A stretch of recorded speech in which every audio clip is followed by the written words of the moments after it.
Ya udah, tapi nggak pakai sepatu, cuma ya nyeker gitu, sandal dilepas, terus pas di passing dribble sekali lah, asal lempar masuk. Sejak itu jadi ikut ekstrakurikuler besoknya. Yang lainnya udah dribble lay up. Kalau saya disuruh dribble di pinggir lapangan. Mereka lihat di layar gitu, pas direkam manggil ayah, tapi nggak manggil. Sampai apa ya, kemarin sampai ambil barang itu dilemparin, jadi gara-gara sebel gitu. Gara-gara nggak jawab gitu ya? Dipanggil ayah kok nggak nyaut gitu.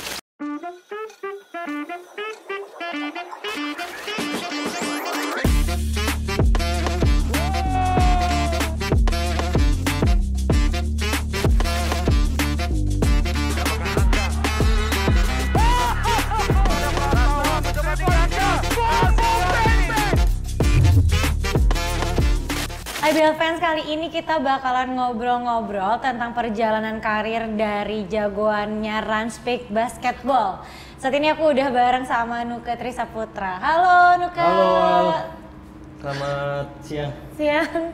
Nuka, kita mau ngobrol-ngobrol nih tentang perjalanan karir kamu sebelum kamu akhirnya terjun di Liga Basket Profesional sampai akhirnya memilih buat menjadikan bola basket itu pekerjaan utama kamu gitu. Nah, dengar-dengar ini sebelum kamu main basket kamu itu main tenis ya justru, jadi atlet tenis. SD sih. Terus berapa lama dan boleh diceritain nggak gimana akhirnya dari tenis akhirnya bisa ketemu sama basket? Dulu ceritanya awal main tenis tuh SD kelas 2 sampai kelas 6 sampai kelas 2 SMP lah, kalah sama adik saya. Jadi kalau kejuaraan tingkat kecamatan, kabupaten, final atau semifinal ketemu adik itu pasti kalah. Nah, makanya dari situ udah berhenti, kayaknya nggak bisa di tenis gitu. Habis itu nggak sengaja jadi di Pati ada namanya Stadion Jayakusumo. Di situ ada lapangan basket outdoor, main. Sebenarnya cuma sepedaan, ngelihat ada lapangan basket, nonton tuh orang-orang pada main basket, duduk. Nah, pas yang main basket tuh 9 orang doang, kurang satu, diajak lah, ayo ikut katanya. Ya udah, tapi nggak pakai sepatu, cuma ya nyeker gitu, sandal dilepas, terus pas di passing dribble sekali lah, asal lempar masuk. Sejak itu jadi ikut ekstrakurikuler besoknya. Itu pas SMP atau SMP? Ya, SMP. SMP itu berarti tenis itu cuma dari SD sampai SMP kelas 2. Tapi sempat ikut kejuaraan-kejuaraan ya, juga. Sempet. Tapi dari keluarga itu nggak ada yang kenalin basket gitu, emang kenal dari luar. Nggak ada. Dari keluarga sendiri ada ini nggak kayak histori olahragawan atau main olahraga lain, nggak ada ya? Cuma dulu les-les biasa, renang gitu-gitu doang kakak.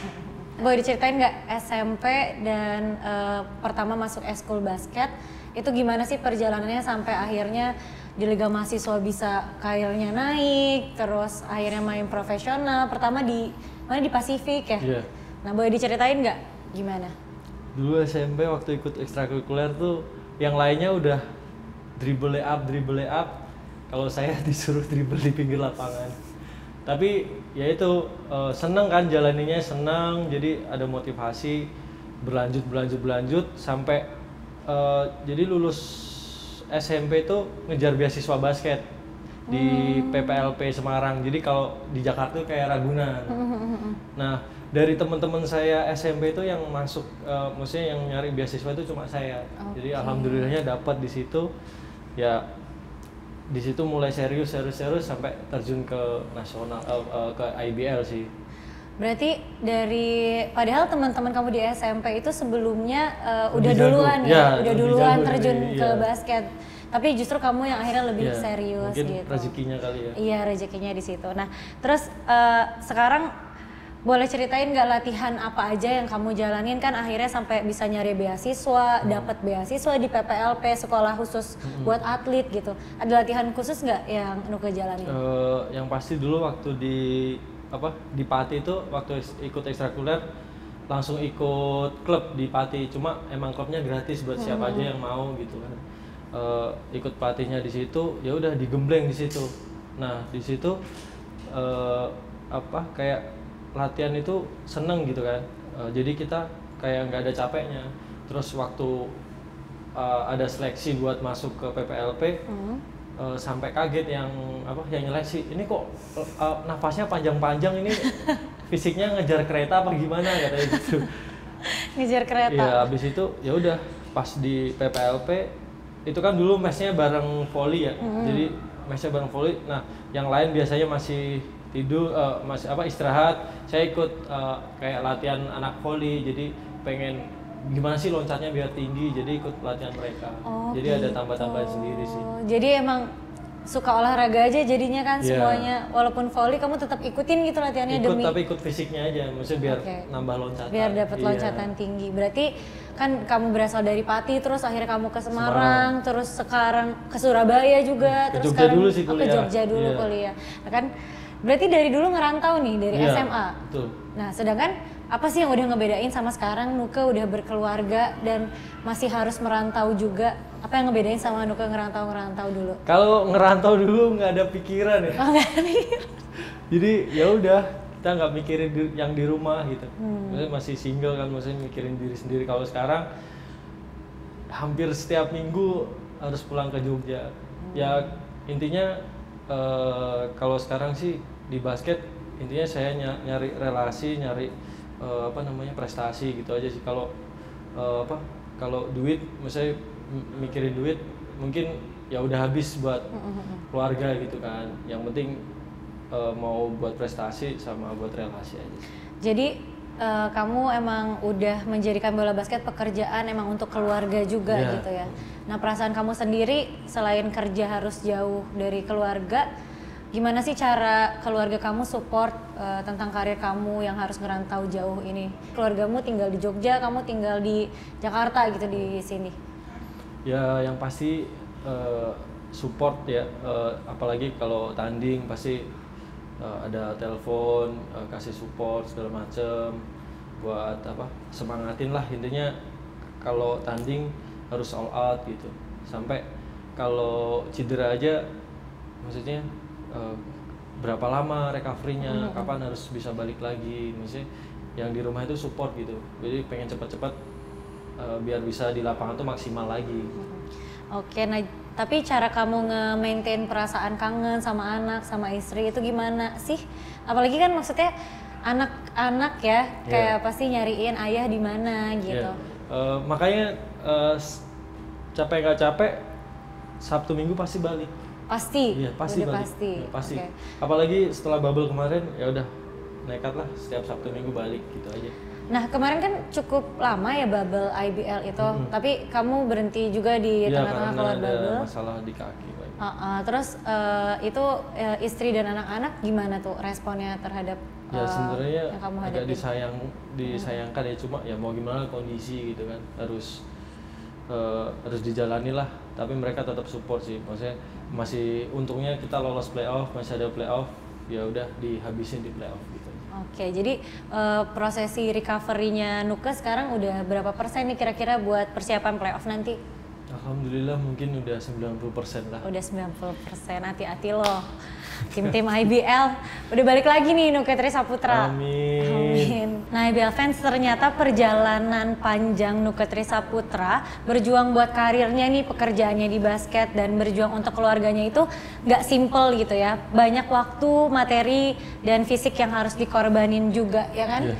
Nah, Nuke sendiri ada nggak sih momen-momen yang akhirnya terlewatkan gitu ketika momen penting di keluarga nggak bisa datang karena bentrok sama pekerjaan di basket? Kemarin Desember ulang tahun anak kedua, terus kemarin April ulang tahun istri.